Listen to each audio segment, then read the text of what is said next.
Hi, I'm Ciel, and today I'm about to debunk the biggest lie you tell yourself, and or actually anyone can draw. Most people think drawing means this, or this, but really, drawing is simply. So when people say they can't draw, they are referring to drawing as a noun, an object. But the moment you start thinking of drawing as a verb, something that you do, suddenly anyone can draw. Equipped with a pen and a paper, anyone can leave a mark. 2 dots and a curve makes a smiley face. Simple as that. Okay, Ciel, so what? So what, bro? I'm telling you, you literally have the power of creation. The barrier of entry for creativity is 0. If you think the world is bleak and your life is sad, bring some whimsy into it. Start creating. Creativity is less of a noun and more of a verb. It actually just means that you actually go out there and make shit. My entire purpose on this channel is to show you that you can make stuff, especially drawing. Look, I decided to pursue art as a career 6 years ago, and at times that conviction felt exhausting, but I have always been rewarded for my actions. If you think you are ready to make the change, great.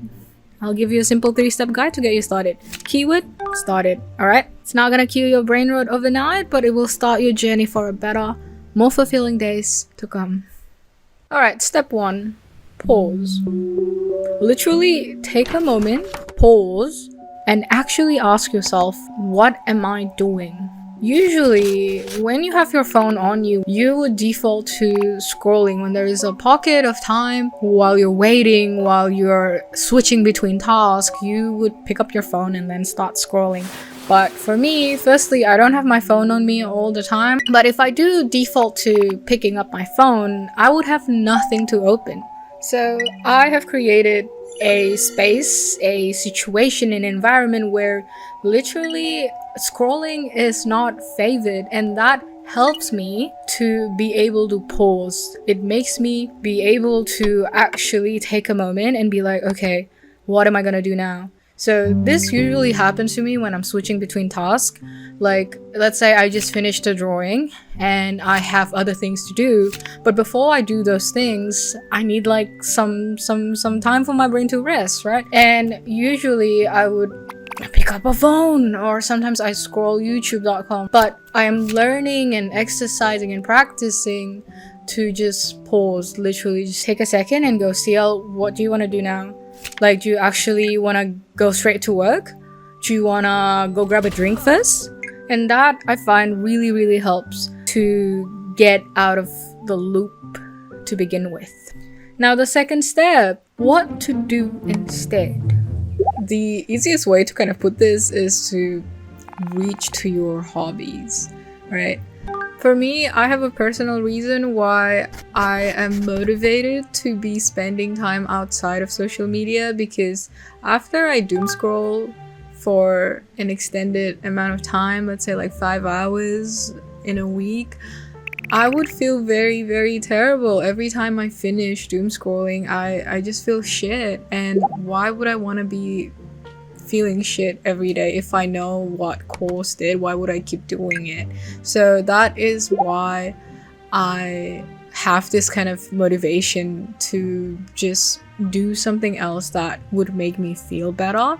And often that for me is watching anime, read books, surrounding myself with stories, you know, getting swept up by these characters, the emotional thrill of discovering things, of discovering stories, and that's what matters for me. But aside from just taking in stories and characters, I also create things. I also make my OC and trying to build their lore, and I also draw. And yeah, this is also where games are helpful. Like, not gonna lie guys, I've been enjoying Valorant. Baseline emotions wise, I feel better after playing Valorant than I feel after doom scrolling. So in that math, I can just be playing Valorant, I can just play games. And I would also like to say that going into creation, going into like creating mode can be hard when your main mode that your brain is used to is consumption. especially short form or slop consumption. So if we're trying to kind of backtrack a little bit, I think starting with consuming healthier things would be awesome. And that's why I suggested watching anime. That's what I do, at least. And then also reading books, reading manga. Manga also counts as books, guys. And you can also make it kind of like a communal thing, like enjoying something, right? You can watch with your friends, or you can watch something that your friends like. Recently, my friend who really loved Medalist recommended me the show. I have no idea what it was about.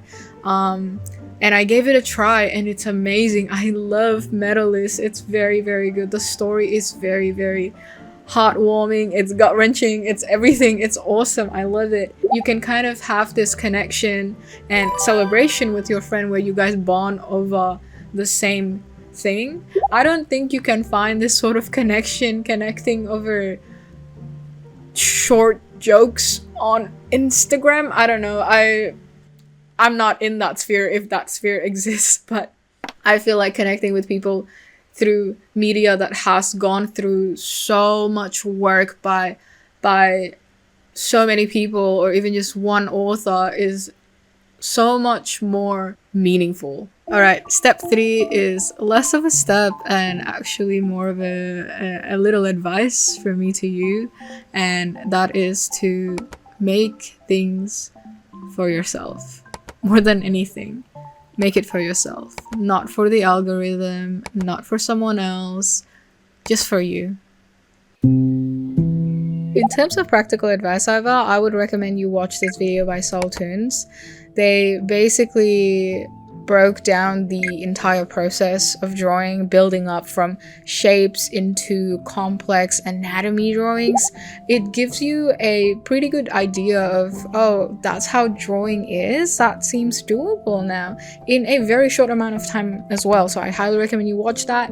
But also, if you want to really start casually, I would recommend watching this video that I made about doodling, and basically how you can incorporate drawing into your existing activities, like writing your notes, writing your to-do list. You can incorporate creativity and drawing in it already.